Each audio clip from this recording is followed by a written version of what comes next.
47 individuals sat in the waiting area below, and none of them knew they were being watched. Instructor Relum Das stood behind the one-way glass of the observation deck, his forearms folded across his chest. Behind him, 12 cadets from the Galactic Security Academy prepared their scanning equipment and analysis tablets. This was their final exam. 3 years of training came down to one simple task: find the threat. "You have 2 hours, Das announced, his voice flat and serious. "Somewhere in that waiting area is a planted operative. Your job is to identify them before time runs out. Use whatever tools you need. Bioscanners, behavioral analysis, thermal imaging. Everything is available to you." Cadet Yorin, a young Brevian like Das himself, stepped forward eagerly. His amber eyes scanned the crowd below with sharp focus. "Sir, are there any restrictions?" "None. Observe freely. Analyze deeply. Trust nothing." The cadets spread out along the observation windows and began their work. The waiting area below had been designed to look like a standard transit hub. Rows of seats filled the space. Screens displayed fake arrival times. Soft music played through hidden speakers. It was perfectly ordinary, which made it the perfect testing ground. Das watched his students work, but his attention kept drifting to one specific seat. Row 3, middle section. A human woman sat there, maybe 35 years old, with brown hair pulled back in a simple ponytail. She wore plain civilian clothes and held a tablet in her hands. Every few minutes, she took a sip from a beverage container. She looked like nothing. Nobody, that was the problem. "Sir, I have a preliminary assessment," Cadet Urin called out. He pointed toward the far corner of the waiting area. "The Dravani male, second row from the back. He has visible weapons on his belt, and his heart rate is elevated. He keeps scanning the exits." Das nodded slowly. "Continue your analysis." Cadet Scylla, a pale-skinned Mindari with large dark eyes, pressed her fingers to her temples. Her species could read surface thoughts from a distance. "The hooded figure near the refreshment station," she said. "Their mind is completely shielded. I cannot read anything from them. That level of mental protection suggests training." Noted. Cadet Goss, a massive Horvathi who stood nearly 8 feet tall, gestured toward the front rows. "The Kathrani businessman.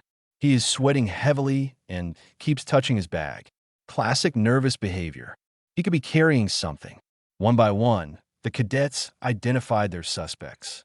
The Dravani mercenary, the shielded stranger, the nervous businessman, a twitching insectoid near the emergency exit, a pair of Selani traders who spoke in whispers, an elderly Brevian who had not moved in 40 minutes.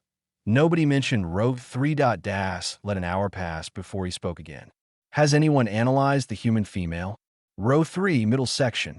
The cadets looked at each other with confusion. Yorin pulled up her bioskin data on his tablet. Baseline human female. No weapons detected. Heart rate normal. Body temperature normal.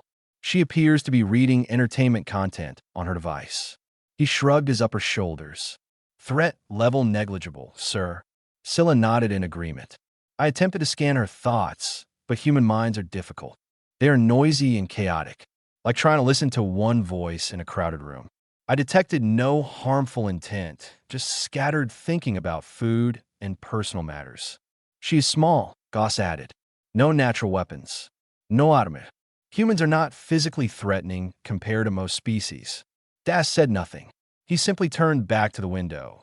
The woman in row 3 stretched her arms above her head, then stood up. She walked casually to the refreshment station, refilled her beverage, and exchanged a few words with a vendor. Her body language was relaxed. Her movements were slow and unhurried. She smiled politely at a Kathrani child who ran past her. Then she returned to her seat and continued reading. Completely unremarkable, Yorin muttered to himself, already turning his attention back to the Dravani mercenary. Das remained still, but inside, a memory stirred. 30 years ago, he had been a field operative, young and confident, just like these cadets.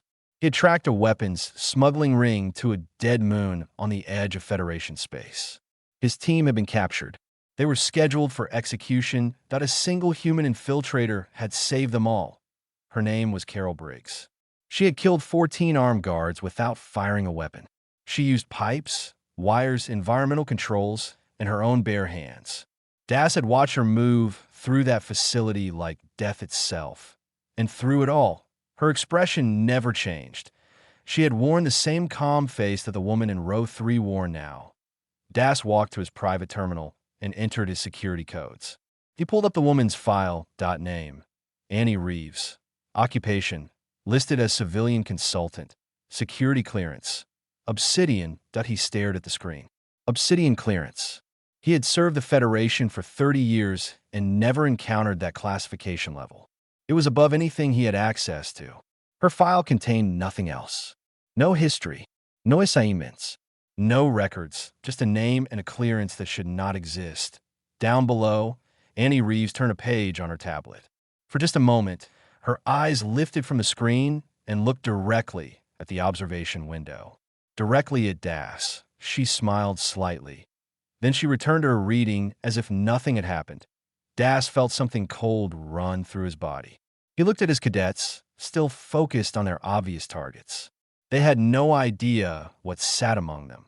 The most dangerous predators were never the ones who looked dangerous. Time continued to pass, and not a single cadet looked at row 3 again. 90 minutes had passed since the exam began. Cadet Yoren stood before the main display screen, presenting his final analysis to Instructor Das and the other cadets. His confidence filled the room like a bright light. "The Dravani mercenary is our threat," Yoren declared. He pulled up bioskin data on the screen. His heart rate has remained elevated throughout the observation period. He carries 2 visible plasma pistols and a blade on his thigh. He has checked the emergency exits exactly 14 times. His behavior pattern matches known hostile reconnaissance. Das listened without expression. "And your confidence level?" 92%, sir." Cadet Scylla stepped forward next. Her dark Mindari eyes were certain. "I disagree with Cadet Yoren. The hooded figure near the refreshment station is our target. I have attempted to read their thoughts 17 times. Each attempt has been blocked by military-grade mental shielding. No civilian would have such protection. They are hiding something significant." "Confidence level?" Das asked. 88%. Cadet Goss shook his massive Horvathi head. "Both of you are wrong. The Kathrani businessman is the threat. I have watched him for 90 minutes. He has touched his bag 43 times. He has wiped sweat from his face 26 times. His leg has not stopped shaking. He is carrying something in that bag, and he is terrified of being caught." Confidence level: 85%. Other cadets offered their own theories. The insectoid was acting strangely. The Selani traders had exchanged suspicious glances. The elderly Brevian was too still, possibly in a meditative state to mask hostile intent. Each analysis was detailed. Each argument was logical. Each cadet had followed their training perfectly. None of them mentioned row 3. Das walked slowly to the observation window. Below, the waiting area continued its fake routine. The Dravani mercenary leaned against a pillar. The hooded figure stood motionless. The Kathrani businessman clutched his bag, and Annie Reeves sat in row 3, reading her tablet, occasionally sipping her drink. "Cadet Scylla," Das said without turning around. "You mentioned that human minds are difficult to read. Explain." Scylla seemed surprised by the question. "Human neural patterns are unusual, sir. Most species think in organized streams. One thought leads to another in a clear sequence. Humans think in multiple streams at once. It creates interference. Reading them feels like listening to several conversations at the same time. Do you consider this a weakness?" Scylla hesitated. "It makes them harder to read, sir, but it also makes them inefficient thinkers. They waste mental energy on scattered thoughts." Das almost smiled. "Almost.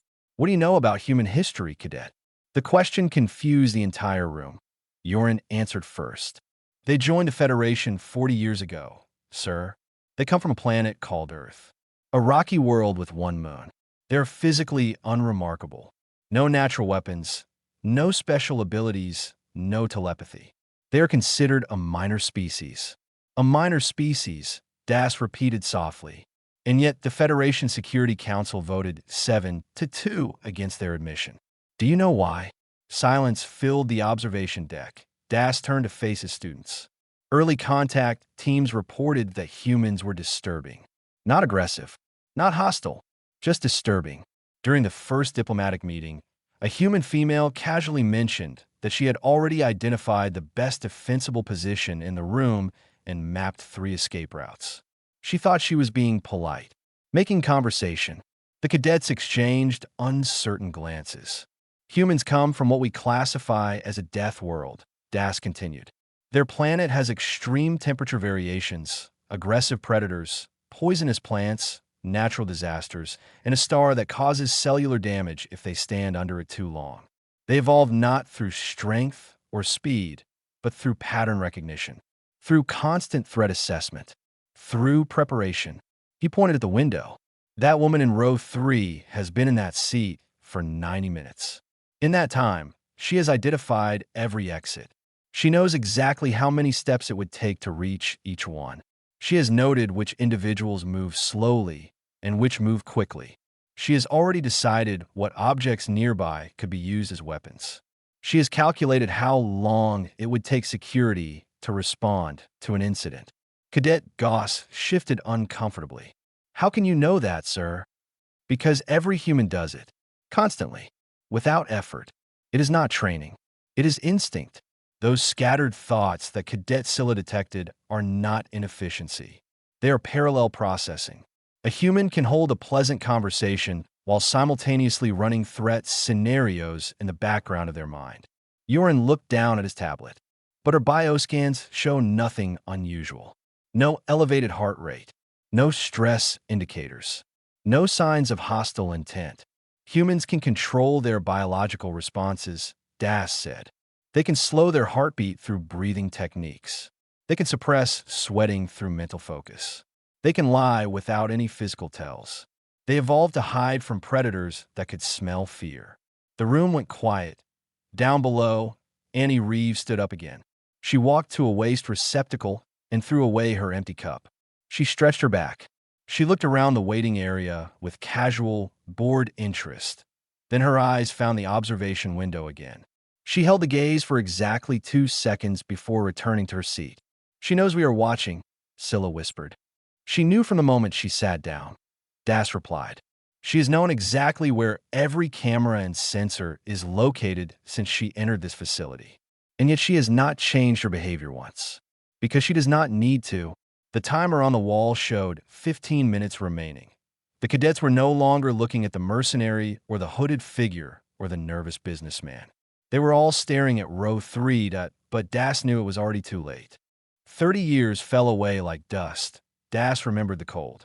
The syndicate prison on that dead moon had no heating system.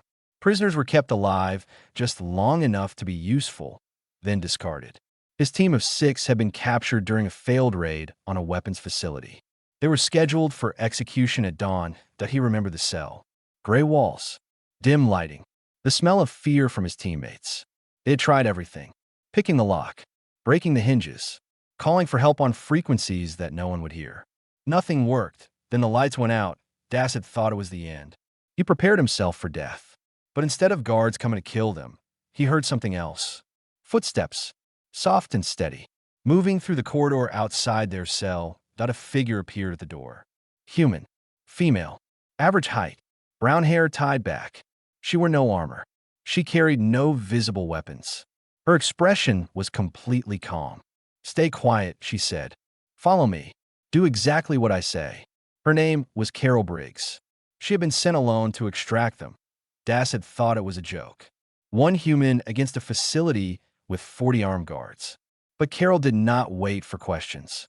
She opened their cell with a code she had somehow obtained and led them into the darkness. What happened next still visited Das in his dreams. Carol moved through that facility like she had built it herself. She knew every corridor, every camera, every patrol route. When guards appeared, she did not hide. She struck, fast and silent. A pipe from the wall became a weapon. A guard's own knife was turned against him. She used doors, corners, and shadows as tools of death. Das watched her kill 3 guards in 7 seconds. She did not make a sound. Neither did they. At one point, a Horvathi guard caught them in a supply room. The creature was massive, armed with a plasma rifle. It should have been impossible for a human to defeat. Carol did not try to fight strength with strength. She moved inside his reach before he could aim. Her hands found pressure points that Das had never learned existed. The Horvathi dropped his weapon. Carol grabbed his head and twisted. The sound of breaking bone was quiet, and final point 14 guards died that night. Carol killed them all without firing a single shot. When they finally reached the extraction point, Das could not stop staring at her. Her clothes were torn. She had blood on her hands. A cut on her cheek dripped red. But her eyes were the same as when she had opened their cell. Calm, focused, empty of emotion. How? Das had asked her. How did you do that? Carol had looked at him with something like confusion. Do what? Kill 14 armed soldiers by yourself. She shrugged. It was such a small, casual gesture. I found things to use. I watched how they moved. I took them one at a time. She wiped blood from her face with the back of her hand. It is just problem solving. Just problem solving. Das had spent the next 30 years studying humans. He read every report from early contact missions. He interviewed soldiers who had served alongside human operatives. He collected data on their homeworld, their history, their psychology. What he learned terrified him. Humans did not see violence the way other species did. For most beings in the galaxy, fighting was something you did when threatened, a response to danger. For humans, it was a constant calculation. They walked through life measuring distances, noting objects, tracking movements. They did not plan for violence because they expected it. They planned for it because not planning felt wrong. Their ancient ancestors had been prey animals, small and weak on a world full of predators. They survived by being aware, by never relaxing, by treating every moment as a potential threat point. 10,000 years of civilization had not erased those instincts. It had only hidden them. Now Das stood in the observation deck, watching another human woman sit quietly in row 3. Annie Reeves looked nothing like Carol Briggs. Different face, different build, different age, but she had the same stillness, the same quiet awareness, the same eyes that saw everything while appearing to see nothing. His cadets had spent 2 hours analyzing obvious threats. They had used advanced technology and specialized training. They had identified dangerous individuals through weapons, behavior, and mental patterns, and they had completely missed the human. Because Annie did not look dangerous. She looked boring. She looked like someone you would pass on a street without a second glance. She looked like nothing at all. That was the mask humans wore. They had evolved to hide their true nature from predators far more deadly than anything the galaxy had produced. They could pretend to be harmless because pretending was survival. But underneath that mask was something old and patient and very, very efficient. Das checked the timer. 5 minutes remained. He looked at his cadets. They were finally paying attention to row 3, but it did not matter. They had already failed. The lesson would be delivered soon. Down below, Annie Reeves turned another page on her tablet. To anyone watching, she was just a bored traveler waiting for her transport. Das knew better. He had seen what humans could do. When the mask came off, he had the scars to prove it. The timer reached 0. Instructor Das turned to face his cadets. Time is up. Present your final answers. The room was tense. For the last 5 minutes, every cadet had been staring at row 3, but none of them had changed their official assessments. Changing an answer at the last moment would look like panic. It would suggest uncertainty. No cadet wanted to appear weak. Urine spoke first. The Dravani mercenary. Final answer. The hooded figure, Scylla said. The Kathrani businessman. Goss added point one by one. The other cadets locked in their choices. The insectoid. The Selani traders. The elderly Brevian. Every threatening individual in the waiting area was selected at least once. Nobody chose Annie Reeves. Das nodded slowly. You have all failed. The words hit the room like a cold wind. Cadets looked at each other with shock and confusion. 3 years of training. Perfect grades. Outstanding evaluations. All of it ended with failure. The exercise will now conclude, Das said. He pressed a button on his console that connected to the waiting area's speaker system. The cadets expected the planted threat to reveal themselves. That was how these tests always worked. The hidden operative would stand up, show their concealed weapon, and demonstrate how close they had come to success. Instead, Annie Reeves calmly rose from her seat in row 3. "Exercise concluded," she said. Her voice was clear and firm. "All assets stand down." The Dravani mercenary immediately relaxed. He removed his weapons and set them on the floor. The hooded figure pushed back their hood, revealing a young Brevian female with a communication device in her ear. The nervous Kathrani businessman stopped sweating and opened his bag to show it was empty. The cadets watched in disbelief as every threatening individual in the waiting area turned toward Annie and waited for instructions. "They were all working for her," Yoren whispered. Das said nothing. Annie spoke to the assembled group below. "Report to Debriefing Room 7. Full analysis in 1 hour." Then she walked toward the stairs that led to the observation deck. The cadets backed away from the door as it opened. Annie Reeves entered the room. She was shorter than most of them, older, unremarkable in every physical way. She looked like someone's mother or aunt. She looked like a person you would trust to watch your belongings while you used a restroom. But now the cadets could not stop staring at her. "My name is Annie Reeves," she said. "I am the Director of Field Operations for Federation Black Operations. I have been observing your examination from the beginning." Scylla's voice trembled. "You were the threat." "No." Annie smiled slightly. "I was the evaluator. The scenario was reversed. Your job was to find me. My job was to determine if any of you were worth recruiting."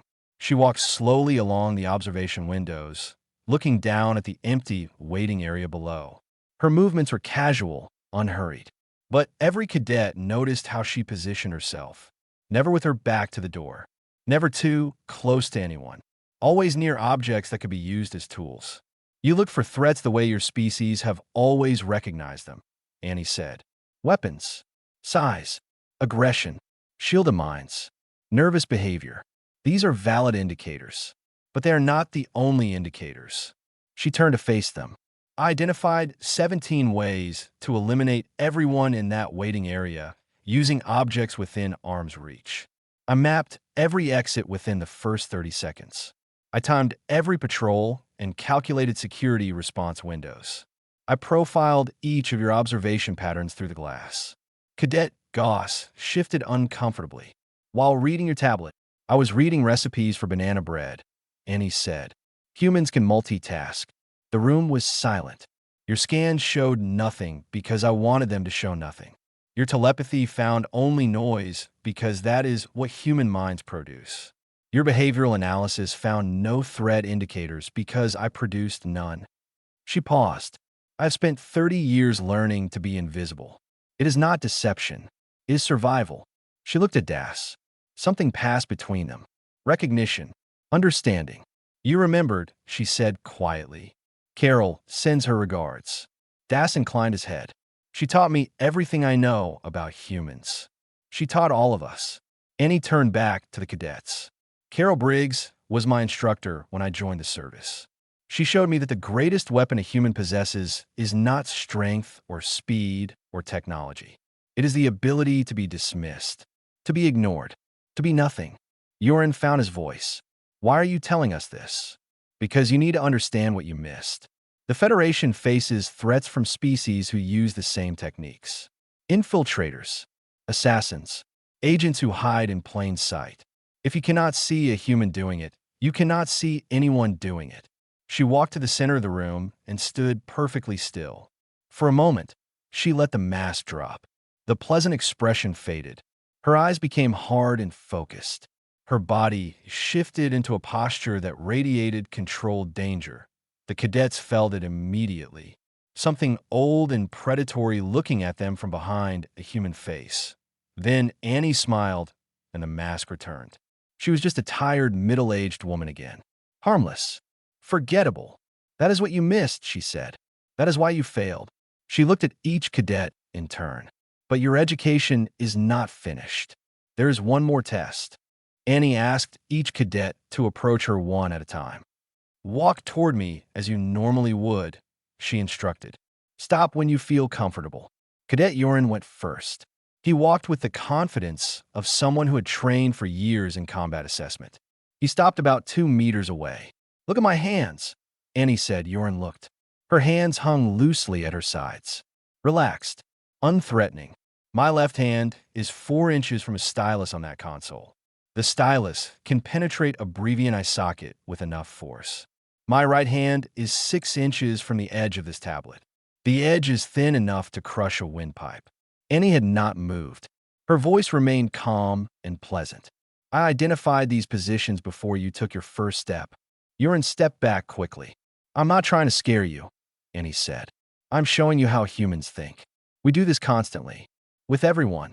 It is not aggression. It is preparation." Cadet Scylla approached next. The Mindari female moved cautiously, her telepathic senses reaching out to read Annie's intentions. "You feel nothing hostile from me," Annie said. "That is correct. I have no desire to harm you. But desire and capability are different things. I know exactly where to strike a Mindari to disable telepathic function. I know how long it takes your species to recover from sensory overload. I know these things the same way. I know how to open a door." Scylla's dark eyes widened. "You learned this to hurt us. I learned this to understand you. Knowledge is neutral. What matters is how it is used." Annie gestured for her to step aside. Next, Cadet Goss approached slowly. The massive Orvathi towered over Annie by more than 2 feet. His arms were thick with muscle. His hands could crush stone. Annie looked up at him without fear. "Your size makes you feel safe," she said. "You believe you could stop me before I could hurt you. You are wrong. Your species has 3 vulnerable points that require no strength to damage. Your throat is unprotected. Your inner knee joints bend in ways that cannot resist sideways pressure. And your eyes, like most species, do not respond well to sudden trauma." Goss did not move, but something in his posture changed. He was no longer looking at a small human woman. He was looking at a predator. "This is not cruelty," Annie said softly. "This is what it means to be human. We grew up on a world where everything wanted to kill us. The weather, the animals, the plants, the water. Even our own sun damages us if we stand under it too long. We developed no armor, no venom, no clothes. Instead, we developed pattern recognition. We developed constant vigilance.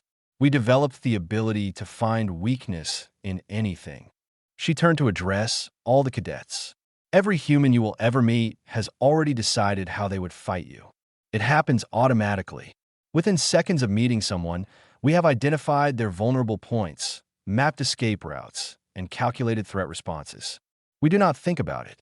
It just happens." Yorin looked disturbed. "That sounds exhausting." "It is," Annie admitted. "Humans have high rates of anxiety disorders. Our minds never truly rest. We're always watching, always preparing, always afraid on some level that something is coming to kill us." She smiled sadly. 10,000 years of civilization has not erased this. We just learned to hide it." Cadet Scylla stepped forward again. "If humans are so dangerous, why are you not feared across the galaxy?" Annie's expression softened. "Because we are also the species that runs into burning buildings to save strangers. We form bonds with creatures that could kill us. We adopt predators as pets. We risk our lives for beings we have never met." She paused to let this sink in. "Humans are not threats by default. We are protectors. The same instincts that make us dangerous also make us loyal. The same pattern recognition that identifies weaknesses also identifies who needs help. The same preparation that readies us for violence also readies us for sacrifice." Das spoke from his position by the window. Carol Briggs could have killed anyone in that facility. Instead, she rescued 6 strangers at great risk to herself. She nearly died protecting us. Annie nodded. "That is the truth about humans that most species miss. We are dangerous because we are prepared. We are trusted because we use that preparation to protect. The two are not separate. They are the same thing." She looked at each cadet with something almost like warmth. "You failed this test because you looked for threats in the wrong way. You searched for aggression, for hostility, for obvious danger. But the most dangerous beings in the galaxy are often the ones who seem harmless. The ones who smile while they calculate. The ones who help while they assess. Cadet Goss asked the question everyone was thinking. How do we defend against someone like you? Annie laughed softly. It was a surprisingly gentle sound. You do not try to defend against humans. You try to make sure we are on your side. Give us something to protect, and we will die for it. Give us someone to care about, and we will burn worlds for them. Her eyes found Das again. Carol still sends me updates about the Brevian team she rescued. She considers you family. She would still kill for any of you without hesitation. The room was quiet. Now, Annie said, her voice shifting back to professional calm. Your final test awaits. And this time, you'll have to be smarter. The waiting area had been refilled with new individuals. Annie stood with the cadets in the observation deck, explaining their final challenge. 42 civilians are now seated below. 3 of them are human infiltrators trained to blend in. Your task is to go down there, interact with them naturally, and identify the humans. Cadet Yorin studied the crowd. How do we identify them if they have no biological tells? That is the test, Annie said. You have been taught what makes humans dangerous. Now show me you can apply that knowledge. The cadets descended into the waiting area. For 1 hour, they moved through the crowd, starting conversations, asking questions, watching body language. They had learned that humans constantly assess threats. They had learned that human minds ran parallel calculations. They had learned that humans noticed everything while appearing to notice nothing. Now they searched for those patterns.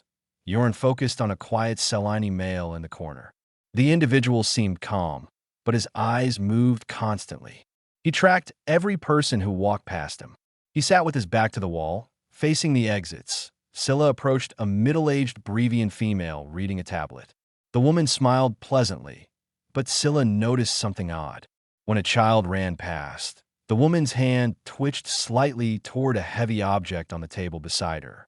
It was subtle, almost invisible, but it was there. Goss identified a young Kathrani male who seemed too relaxed. The individual had positioned himself near an emergency exit and had not touched his beverage in 30 minutes. He was watching without appearing to watch. After 60 minutes, the cadets returned to the observation deck with their assessments. Annie listened to each report carefully. Yorin identifies the Selini in the corner. Scylla identifies the Brevian female with the tablet. Goss identifies the Kathrani near the exit. She looked at the other cadets. And the rest of you? Each cadet named their suspect. All of them had identified individuals who displayed human-like behaviors.